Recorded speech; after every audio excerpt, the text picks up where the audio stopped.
올림픽은 지구상에서 가장 큰 스포츠 행사로 오랫동안 평화와 국제적 단결의 상징으로 여겨져 왔습니다.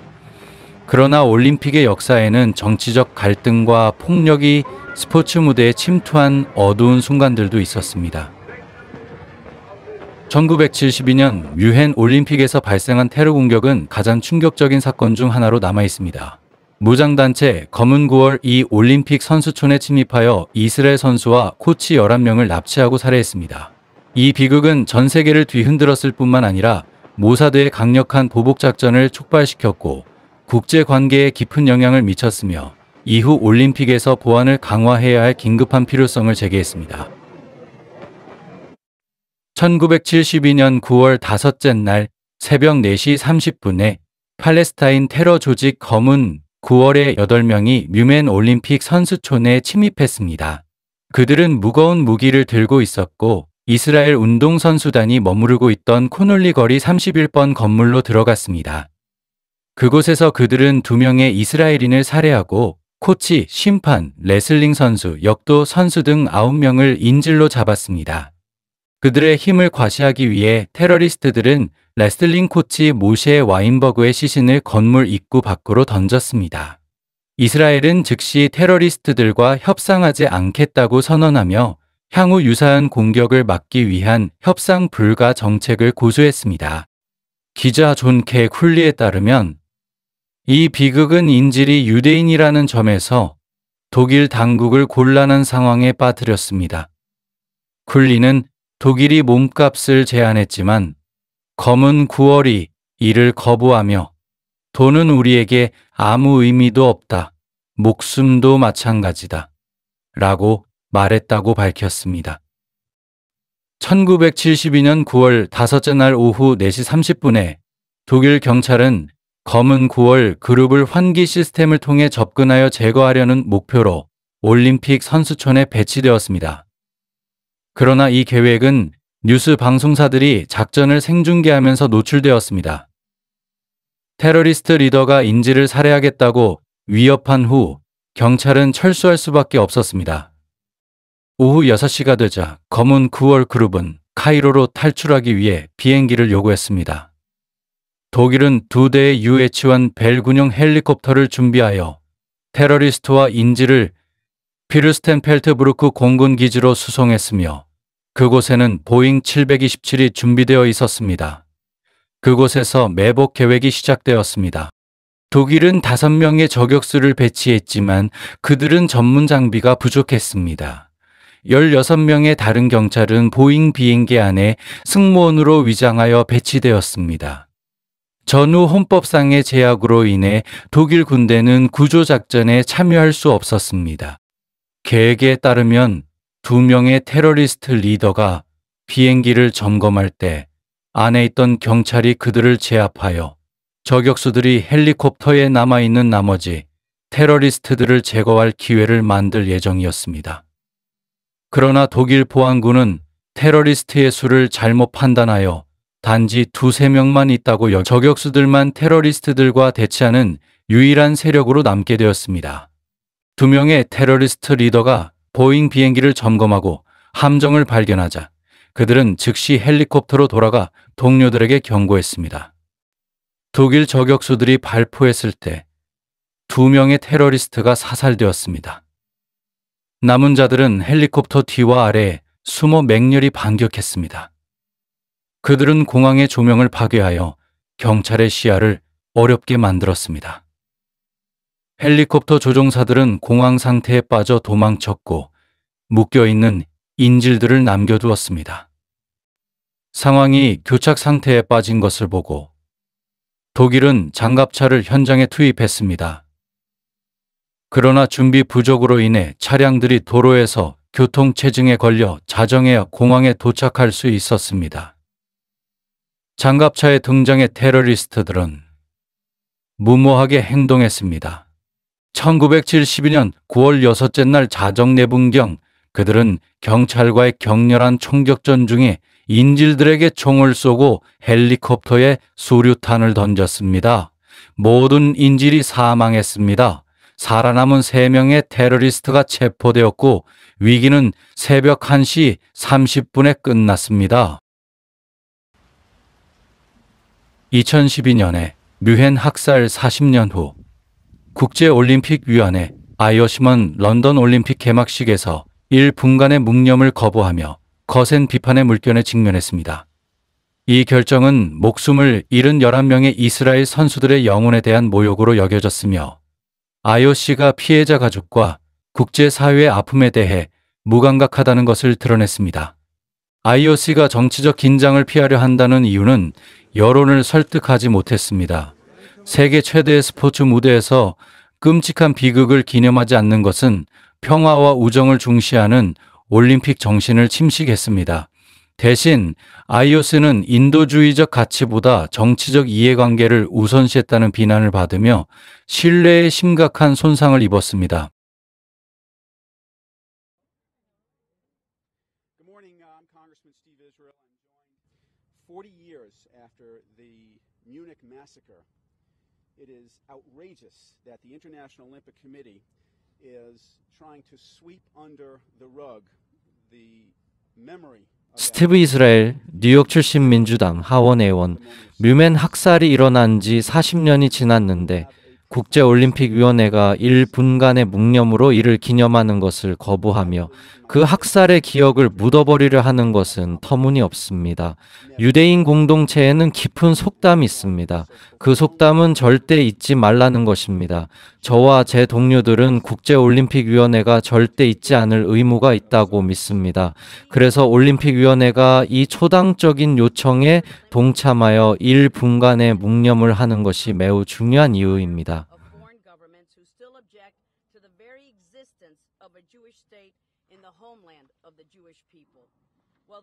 플로리다 공화당 의원 일리아나 로스레티는 우리는 IOC가 왜 거부했는지 압니다. 살해된 올림픽 선수들이 이스라엘인이었기 때문이고 IOC는 유대 민족의 고향에 유대 국가가 존재하는 것 자체를 반대하는 외국 정부들의 분노를 사고 싶지 않았기 때문입니다. 하지만 IOC의 지도부는 리더십이란 쉬운 일이 아닐 때에도 옳은 일을 하는 것임을 깨달아야 합니다. 올림픽은 저항이 가장 적은 길을 택하는 것이 아니라 장애를 극복하고 한 발 더 나아가는 것입니다. 그래서 우리는 IOC 회장에게 말합니다. 쉬운 길을 택해 올림픽 가치를 타협. 저는 아파트 입구문으로 걸어가 문을 열었어요. 문은 안쪽으로 열렸고 밖을 보니 그들이 거기 서 있었어요. 무슨 일이 일어나고 있는지 보려고 했죠. 제 오른쪽 약 4.5m쯤 떨어진 곳에 누군가 1번 아파트로 이어지는 계단 입구에 서 있었어요. 검은 피부를 가진 사람이 앞을 똑바로 보고 있었죠. 그 앞에는 마을 경비원 4명이 서 있었는데 그중 2명은 여성이었어요. 한 여성이 그에게 적십자가 들어가 누군가에게 도움을 줄 수 있게 해달라고 요청했지만 그는 거절했어요. 그녀는 여전히 그를 설득하려며 인간적이지 않다고 대답했어요.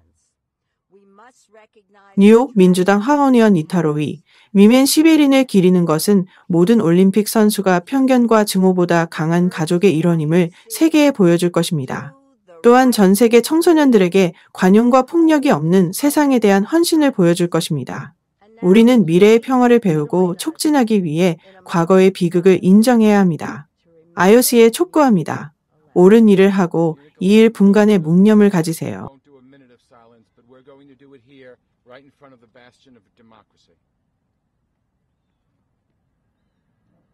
또한 그 해에 1972년 뮌헨 학살의 이스라엘 피해자 가족들은 새로운 조사를 요구했습니다.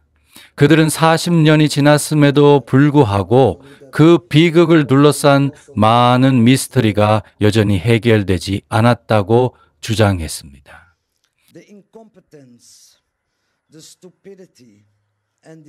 1972년에 대처하고 행동했어야 할 사람들의 무능, 어리석음, 오만함은 20년 동안 우리에게 숨겨져 있던 문서들에서 이미 우리에게 알려져 있었습니다.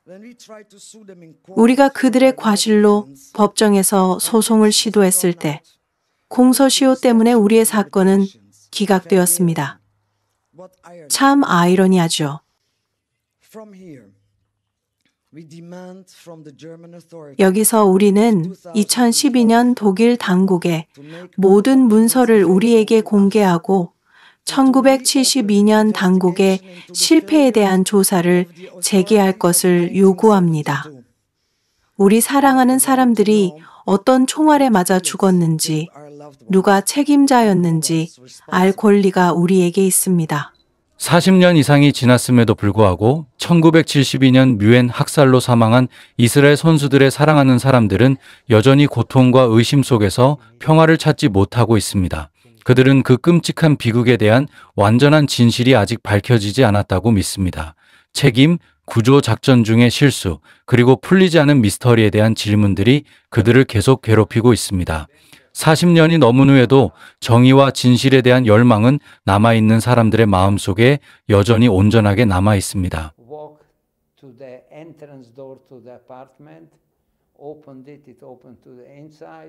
캘리포니아 민주당 의원 허워드 버먼, 저는 여기 동료들과 함께 이 비극의 40주년을 맞아 일 분간의 묵념을 거부한 국제올림픽위원회에 깊은 실망을 표합니다.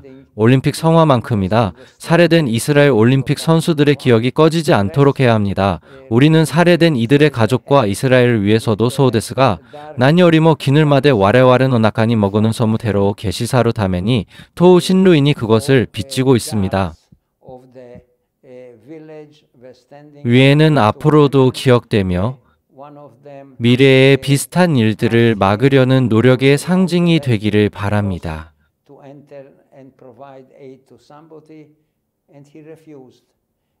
הטראומה של 72 לגביי תישאר.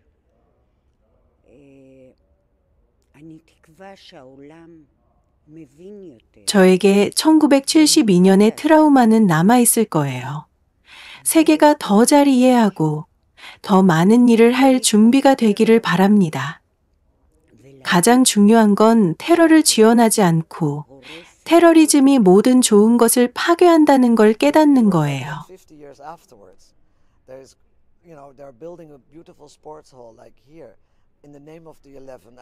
50년이 지난 지금 여기처럼 11인의 이름을 따뇨 아름다운 스포츠홀이 있는 건물들이 있다는 사실 자체가 우리가 뭔가를 성공시켰다는 증거라고 생각해요. 우리는 그들의 유산을 이어갔고 계속해서 이야기해왔어요. 이런 방식으로 우리가 성공했다고 생각해요.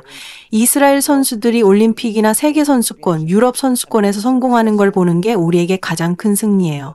그들은 유산을 따르고 있고 우리를 지도에서 지우지 못했어요. 우리는 여전히 여기 있고 이스라엘이며 여전히 경쟁하고 메달을 따내고 있어요. 그게 느낄 수 있는 최고의 기분이에요. 저는 26세였고 어린 소녀였죠. 주위를 둘러보며 여기가 안드레가 생의 마지막 시간을 보낸 곳이고 이 증오로 가득 찬 곳에서 그들이 그의 뼈를 부러뜨렸구나라고 생각했어요. 무슨 일이 일어나고 있는 걸까요? 사람들이 이런 짓을 할 수 있다는 사실에 충격을 받았고 저는 세상이 그곳에서 무슨 일이 일어났는지 알기를 원해요. 모두가 나서서 다시는 이런 일이 일어나서는 안 된다고 말해야 해요.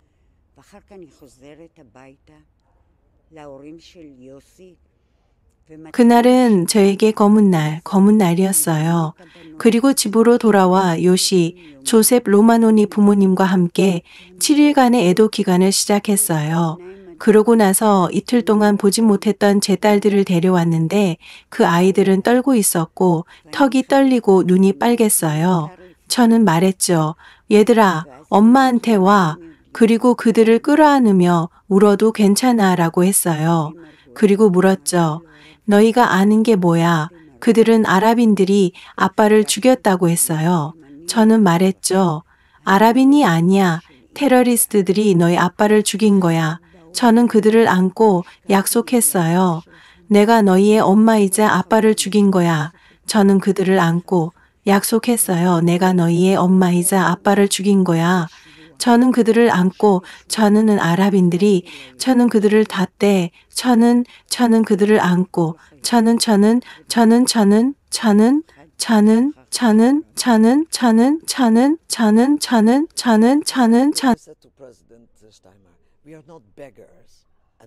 저는 슈타인마이어 대통령에게 말했어요. 우리는 거지가 아니에요. 우리를 거지로 만들지 마세요. 정상적인 제안을 하시면 우리가 받아들일게요.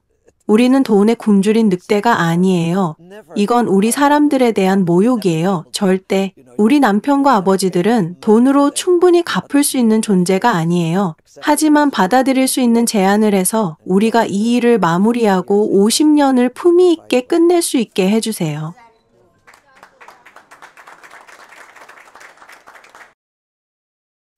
(2023년 4월 21일에) 독일 정부는 1972년 뮌헨 학살의 고통스러운 과거를 직시하는 중요한 조치를 취했습니다. 그들은 뮌헨 올림픽에서 이스라엘 스포츠 대표단을 겨냥한 테러 공격을 초래한 보안 실패를 철저히 조사하는 임무를 맡은 독립적인 국제위원회를 설립한다고 발표했습니다. 이 위원회는 관련 분야의 최고 전문가 8명으로 구성되며 객관적이고 투명한 조사를 진행할 것입니다. 조사 결과는 공개적으로 발표되어 50년 동안 남아있던 미스터리를 밝히는 것을 목표로 합니다. 위원회의 첫 회의는 학살 50일 기념 시점 근처에 열릴 예정으로, 이는 독일의 진실 추구 의지를 보여주는 의미 깊은 우연입니다. 이번 조사는 독일과 피해자 가족들 간의 2022년에 도달한 합의의 일부입니다. 수년간 지치지 않은 투쟁 끝에 피해자 가족들은 사랑하는 이들을 위한 정의를 되찾는 중요한 진전을 이루었습니다. 이 합의는 재정적 보상뿐만 아니라 독일의 책임 인정과 전체 진실을 밝히겠다는 약속을 포함합니다. 독일 내무부 장관 낸시 페저는 이 사건이 오랜 세월 동안 밝혀지지 않은 것에 대해 깊은 유감을 표했습니다. 그녀는 독일 당국의 침묵과 투명성 부족이 피해자 가족들에게 오랜 고통을 안겨주었다고 인정했습니다. 이에 따라 독일은 이번 조사를 진행하기로 결정하고 가족들에게 이를 알리며 깊은 존중과 공감을 나타냈습니다. 이 결정은 독일이 뮌헨 학살에 대한 책임을 인정하는 중요한 조치를 취한 후에 내려졌습니다. 2022년 9월 학살 50주년을 맞아 독일은 그해 올림픽에서 보안 유지와 위기 처리에서 저지른 실수를 공식적으로 인정했습니다. 독일 대통령 프랑크 발터 슈타인마이어는 피해자 가족들에게 공개적으로 사과하며 이스라엘 선수들에게 제공된 유감스럽게도 불충분한 보호와 그 후에 불충분한 조사를 인정했습니다. 그는 또한 독일 당국이 비극을 막고 그 여파를 처리하지 못한 실패에 대해 수치심을 표했습니다. 50년 전 테러 비극이 벌어진 프레스텐펠트부르크 공군 기지에서 열린 추모식에서 슈타인마이어 대통령은 자신의 수치심을 밝히며 피해자 가족들에게 진심 어린 사과를 전했습니다. 같은 날 올림픽 빌리지에서 열린 별도의 행사에서 뮌헨 시장 디터 라이터도 올림픽 주최 측의 심각한 실수에 대해 사과했습니다. 그는 그 실수에 대해 사과드리며 공격 이후 인류가 기대했던 것, 즉 잘못을 인정하고 책임을 지는 일이 이루어지지 않은 점에 대해 사과드립니다라고 인정했습니다. 이스라엘 대통령의 방문은 독일과 피해자 가족 간의 막판 보상 합의가 이루어진 후에 이루어졌습니다. 이 합의에 따라 독일은 피해자 유가족들에게 2,800만 유로를 지급하기로 동의했습니다. 처음으로 독일 국가는 11명이 이스라엘인 사망으로 이어진 실패에 대한 책임을 공식적으로 인정했습니다. 국제조사위원회의 설립과 그 이전의 책임 인정 행동은 독일 정부가 과거를 다루는 방식에서 깊은 변화를 보여줍니다. 이는 역사적 상처를 치유하고 독일과 이스라엘 그리고 독일과 국제사회 간의 신뢰를 재구축하는 데 중요한 발걸음입니다.